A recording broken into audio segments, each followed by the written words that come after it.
എന്താ രാമേന്ദ്ര പ്രശ്നം? അപ്പൊ അളിയൻ കാര്യമൊന്നും അറിഞ്ഞില്ലേ? ഇല്ല. എന്നാൽ ഇനി ഞാനത് പറയാം, ആരും ഞെട്ടരുത്. ഞാനൊരു പോയിന്റ് പറയാം. ഞാൻ തൊപ്പിയുടെ സ്ട്രീമിംഗിൽ ഇത് പറയണമെന്ന് ആഗ്രഹിച്ച സാധനമാണ്. എന്താ കാര്യം? എനിക്ക് മുഖം നോക്കാതെ നിങ്ങളോട് കുറച്ച് സംസാരിക്കാനുണ്ട്. അതായത് തൊപ്പി ഭയങ്കരമായിട്ട് പറഞ്ഞായിരുന്നു ഇത് PR-നെതിരെയാണ് നമ്മൾ വോട്ട് ചെയ്യുന്നത്, PR ഭയങ്കര ഡേർട്ടിയാണ്, ഭയങ്കര ഇതാണെന്നൊക്കെ പറഞ്ഞു. അതുകൊണ്ട് ഇപ്പൊ എന്താ? അല്ല ഒന്നുമില്ല. ഇതേ തൊപ്പി തന്നെ ബിഗ് ബോസിൽ പോകാൻ ചാൻസ് ഉള്ള സമയത്ത്, അതായത് ബിഗ് ബോസിൽ കയറുന്നു പറഞ്ഞിട്ട് എന്നോട് PR ചെയ്യാൻ പറഞ്ഞ ആളാണ്. ആര് പറഞ്ഞു? എപ്പ പറഞ്ഞു? ഞാൻ പറഞ്ഞിട്ടില്ല. ഇവൻ പറയുന്നത് വിശ്വസിക്കരുത്. ഇവൻ ഭക്ഷണം കഴിക്കാനും കള്ളം പറയാനും മാത്രമാണ് വാ തുറക്കുന്നത്. ഇതേ തൊപ്പി തന്നെ ബിഗ് ബോസിൽ പോകാൻ ചാൻസ് ഉള്ള സമയത്ത്, അതായത് ബിഗ് ബോസിൽ കയറുന്നു പറഞ്ഞിട്ട് എന്നോട് PR ചെയ്യാൻ പറഞ്ഞ ആളാണ്. കാട്ടുകള്ള തൊപ്പി. ഓഹോ, അപ്പോൾ അങ്ങനെ ഒരു സംഭവം ഉണ്ടായിരുന്നല്ലേ?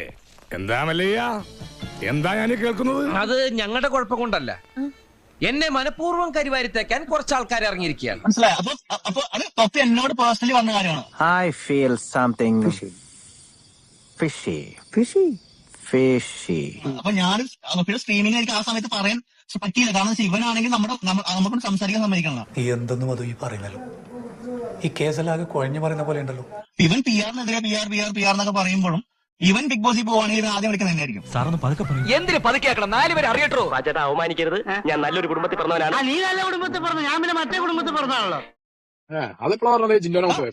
ജിൻഡോനെ കൊണ്ടതിന് ശേഷം അതിനുശേഷം നമ്മൾ ഒരുപാട് പുറത്ത് കണ്ടിട്ടുണ്ട്. മനുഷ്യനെ താഴ്ത്തി കിട്ടുന്ന സ്വഭാവം പണ്ടേ നിന്റെ രക്തത്തിലുള്ളതാണ്. ഉള്ള കാര്യം തുറന്ന് പറയുന്ന ആരെയും പേടിക്കണ്ട. ഈശ്വര, ഇതൊക്കെ എന്റെ തലയിലാവൂലോ? അതെങ്ങനെ നിന്റെ തലയിലാവണം? പിന്നെ നീ കയറിയേക്കോ? ഞാൻ ആക്കണ, ഞാൻ അതിന്റെ ഒരു കുറവ് മാത്രമേ ഉള്ളൂ. ആ സമയത്തൊക്കെ എന്നോട് പറഞ്ഞൊരു കാര്യമാണത്. കടലിൽ കിടന്ന കോണാനടുത്ത് കഴുത്തി ചുറ്റിയല്ലോ ദൈവമേ. ഗായ്സ്, വേറെ ഒരു വഴിയില്ല ഗായ്സ്, പെട്ടിരിക്കുകയാണ് നമ്മൾ ശരിക്കും. എന്നാ പിന്നെ വരാനുള്ളത് ഏതെങ്കിലും ഓട്ടോ പിടിച്ചു വരും മുമ്പ് ഞാൻ പോട്ടെ. ദൈവം കാക്കട്ടെ.